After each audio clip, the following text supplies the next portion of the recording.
Meron na rin po kaming mga naipon din ho, mga ebidensya na pwede na rin po naming siguro in a matter of 1 week pwede na ho naming i-file. Nakapag-ipon na ng mga ebidensya at target ng maisampa ang kaso sa loob ng 1 linggo. Ilan lamang ito sa naging pahayag ni Baguio City Mayor Benjamin Magalong sa naging panayam nito sa media kahapon.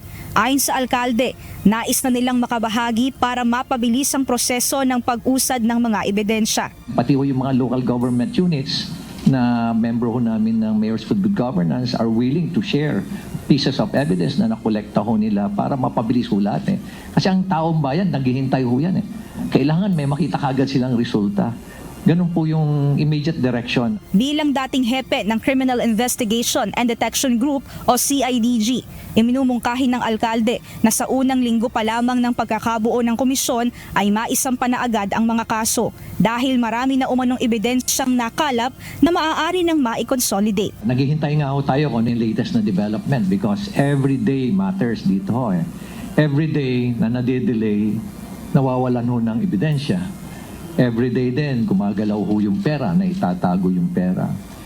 Talaga ho ang direction ho niyan is to file cases. Sinabi rin ito sa ambush interview kahapon na kapag naging matagumpay ang investigasyon at may napanagutan ng makasuhan ng non-bailable offense, tiwala siya na magsisimula ng maglaglagan ang mga totoong nasa likod ng katiwalian.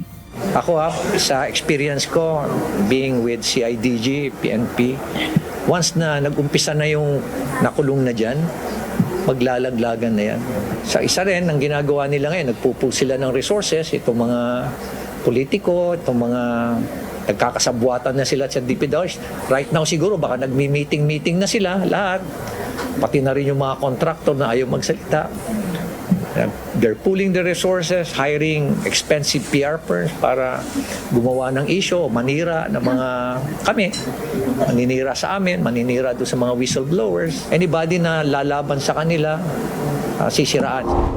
Git pa ng alkalde na ang kanilang kampanya na good governance ay walang kinalaman sa politika, kundi moral na paninindigan. Dagdag pa nito na wala siyang intensyon na pumasok sa mas mataas na posisyon ng gobyerno.